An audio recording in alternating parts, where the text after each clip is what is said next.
Hello and welcome to the next episode of the Self-Development with Tactics podcast.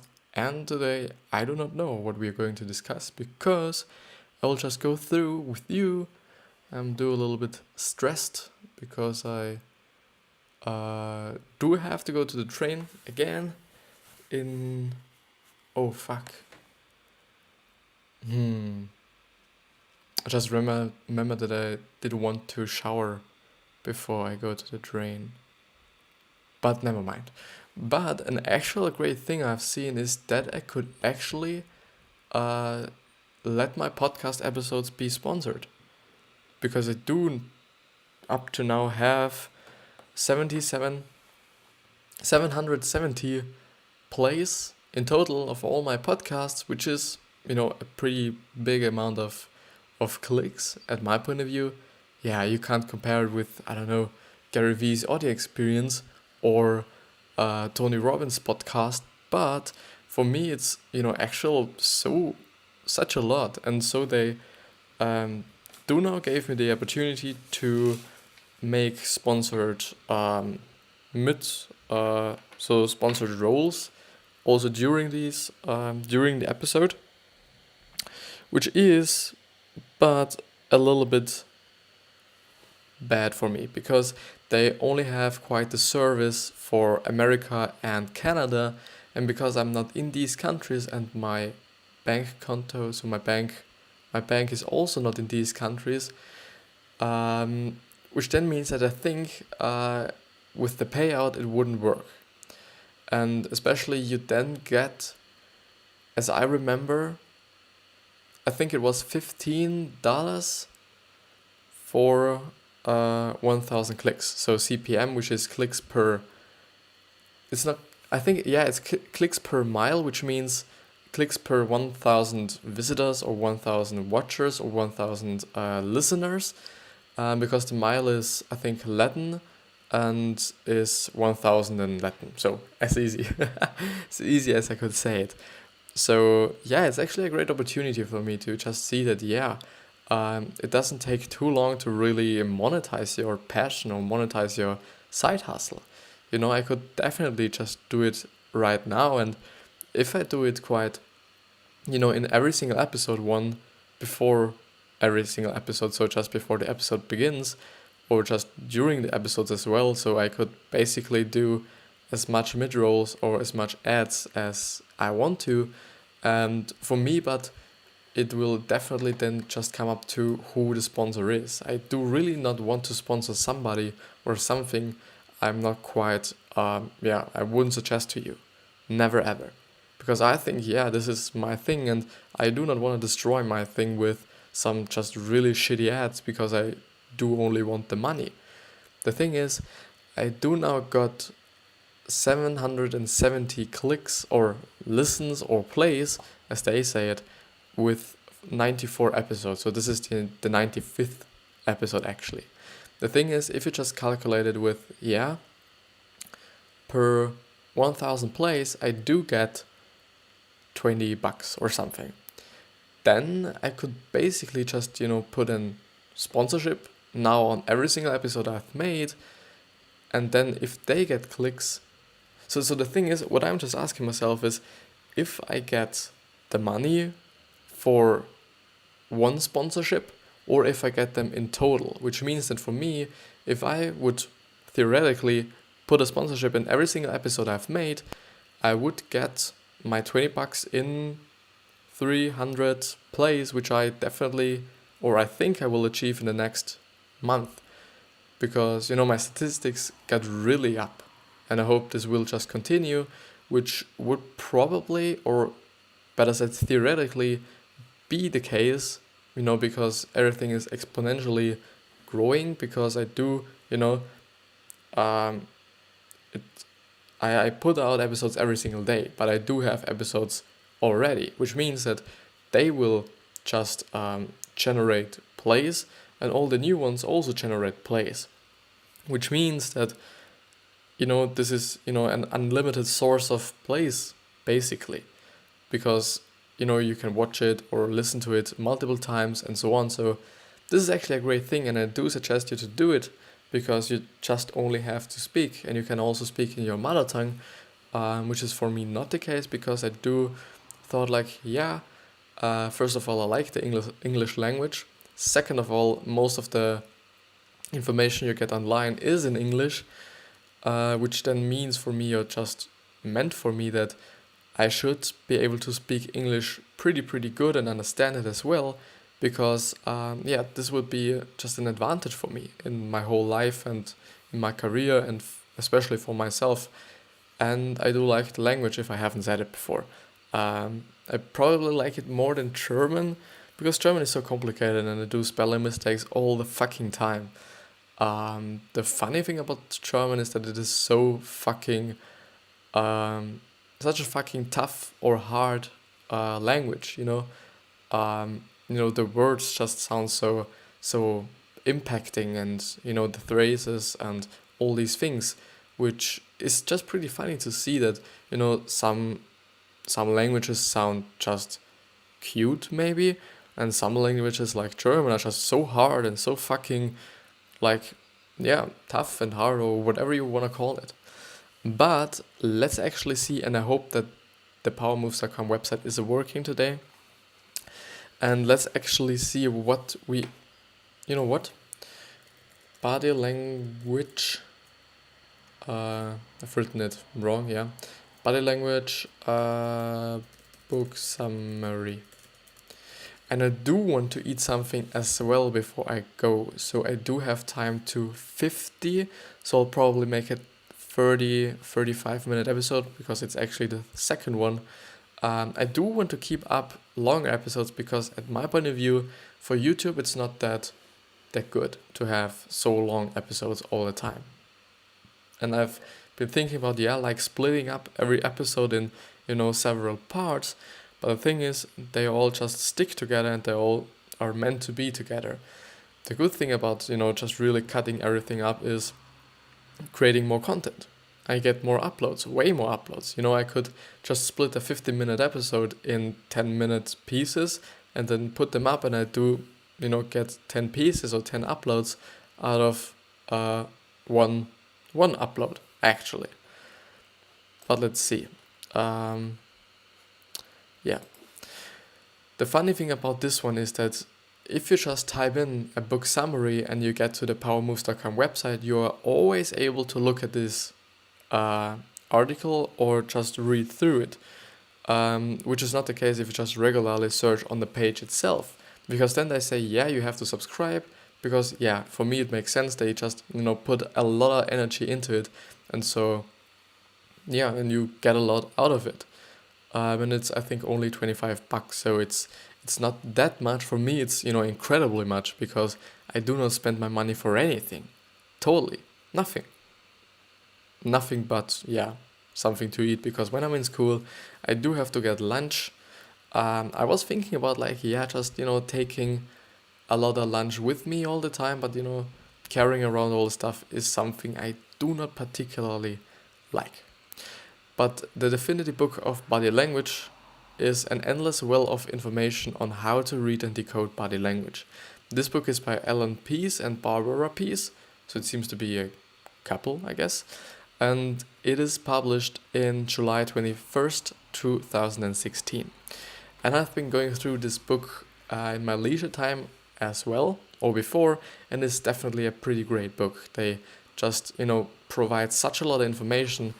But I do think I will split this one up with another one, so that I do not only have body language content, but also other things which are just, a little bit more interesting maybe than just, having all the same shit after one and another, which, isn't that nice.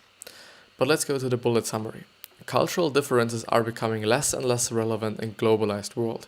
Yeah, that's true, because we all have, through social media and the internet and all these things, we pretty much just, create an own kind of behavior, social behavior for us all. But at my point of view, there are still cultural differences, especially in tribes and, countries and or districts where the internet isn't that popular or isn't that available actually. Yeah, but most basic of body language are the same for every human being. Yeah, because it's something nature or whatever you believe in gave us. Because this is the actual interesting part about body language. You can then just see and really translate it into other positions or into their origin. Quite. This is the same fact as I'm always talking about. Yeah, being vulnerable in terms of your body language, which means that you just open up your body, you do not have any crossed arms or your arms before your body, but everything is open, which means that you are vulnerable, and this means that actual predators could actually attack you and really, really fucking hurt you. And if you just, have crossed arms, nobody can attack you because you're just saving and or protecting, the most important areas of your body, like, your gut and your chest and, for example, your neck, which is also a great indicator for girls being into a man. Then they just, really make their neck vulnerable because, this is actually the most vulnerable piece of your fucking body that is there. Because, if a predator goes and bites you in your fucking neck, you are fucking dead. And that's it. That's the end of your life. Yeah. But where the body points, the mind wants to go. Yeah, that's actually the same thing, or disease, the actual thing with your feet. If your feet are pointing towards something, you're first of all liking it, and second of all, you will go there. Or if you just look at something, I guess, then you also want to go there. But let's see. So the full summary into the introduction. The definitive book of body language says we quickly make judgment about people upon meeting them the first time. We quickly assess their friendliness, dominance, and whether they are potential sex partners or sexual partners, and we do it primarily with non-verbals. Words are used primarily for conveying information and body language for negotiating interpersonal attitudes. So understanding the basics. Most people are unaware of body language.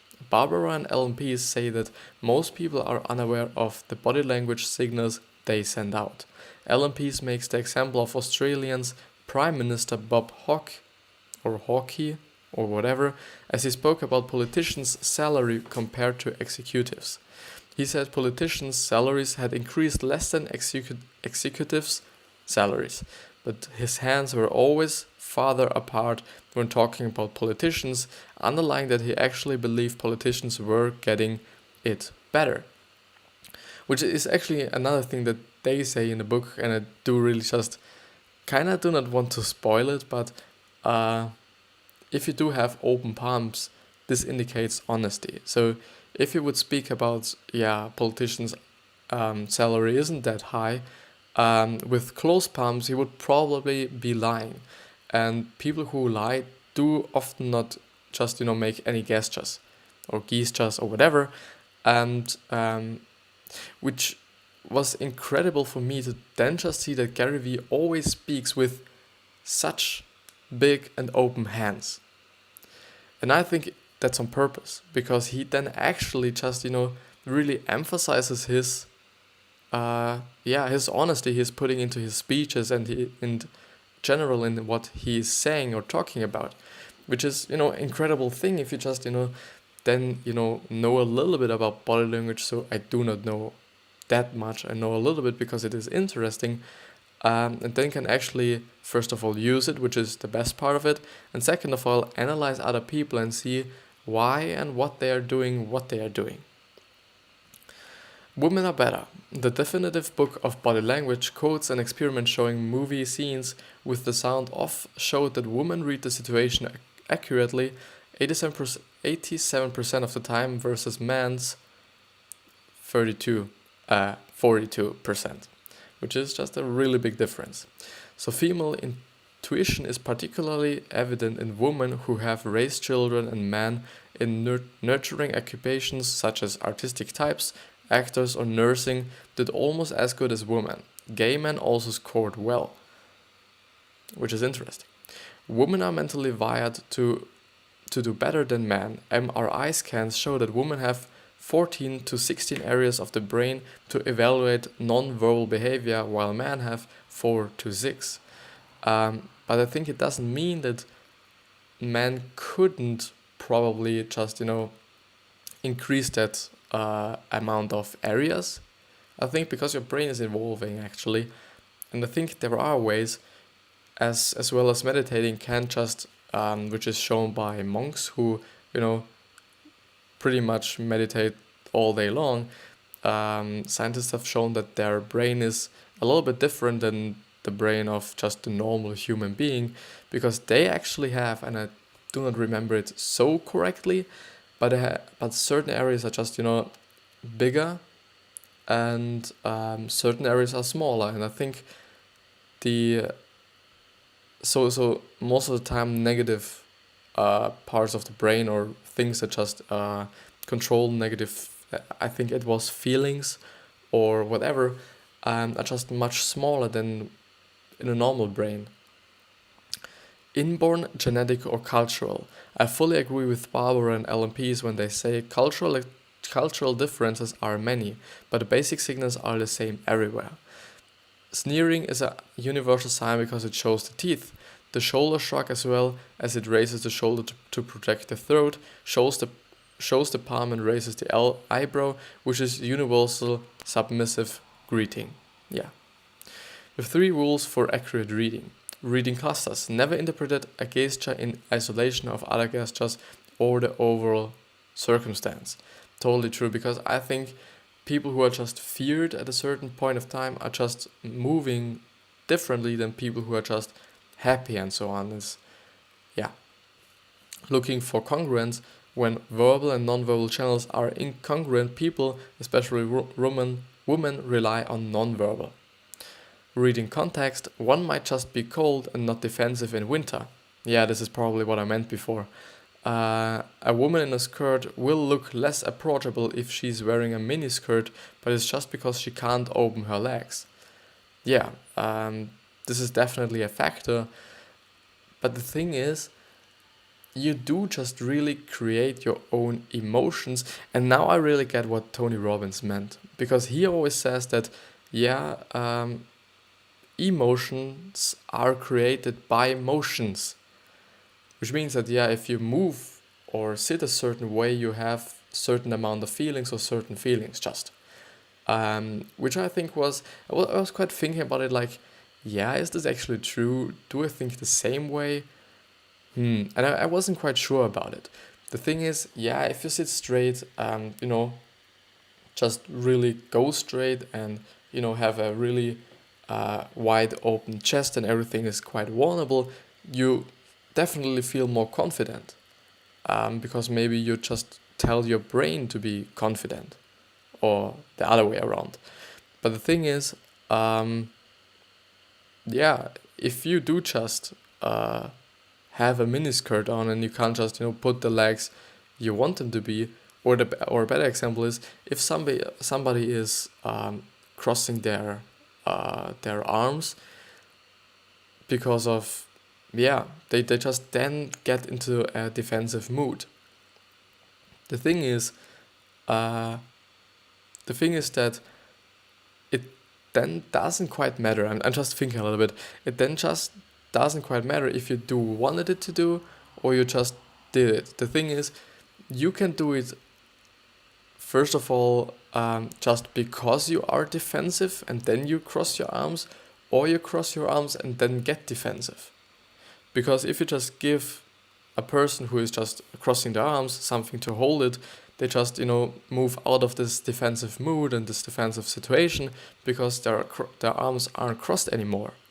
So, which is also something I think I've read into this, or in this article or this summary, which then just kind of validate the saying of Tony Robbins. But kids are easier to read, because they can't really fake it that good, and it always depends on the person. So kids have more muscular tone in the face, and grown up have learned better to mask their lies and body language. A kid, for example, might fully cover his mouth. A teenager might rub his lips with a finger, and a grown-up might have the instinct to cover his mouth but then change in the last second into a nose rub. But a nose rub would still be born out of the same feeling of covering oneself. Yeah, no, I don't want to spoil, and I'm not quite sure as well.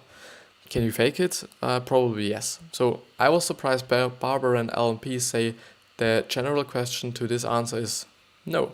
If you see signs are easier to fake, such for example exposing the palms to appear honest, but pupil dilation, I am quite sorry. I hope you can't hear it, but my phone is ringing. I do just have to see, because I can't probably end the recording, which is always a little bit of pity because I then have to cut it, and if I cut it, it takes so much time to render it out, and so I get, lost a lot of fucking time. So I do just write, yeah. I do just text, which is also a good thing. Now it's working. So can you fake it? No, probably not, but I think, yeah, it's a difficult question, of course. So the power is in your hands.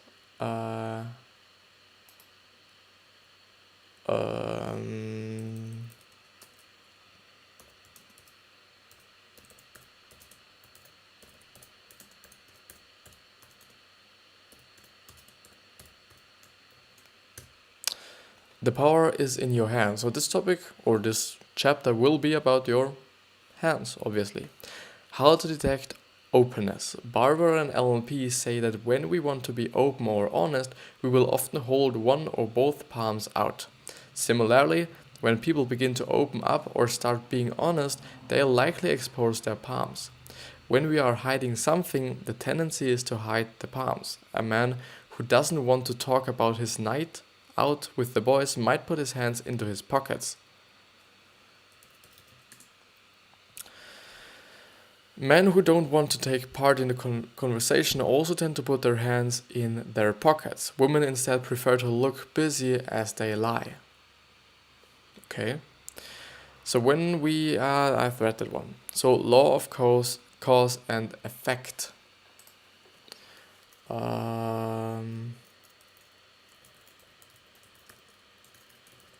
Do just have to see if there is any supermarket open in my area right now, because I do just think have to I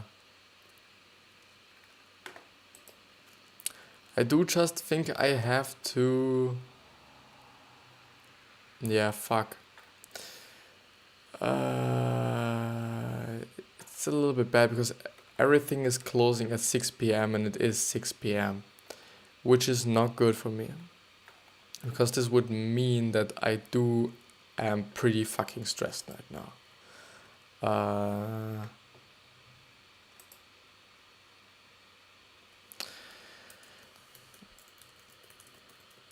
But yeah, I'll just go through this one.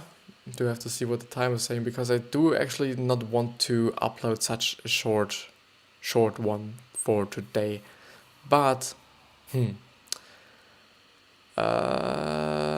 it's always in terms of what's the easy thing and what's the right thing. The right thing would probably mean just ending the episode right now and doing what I do have to do, because it would help someone.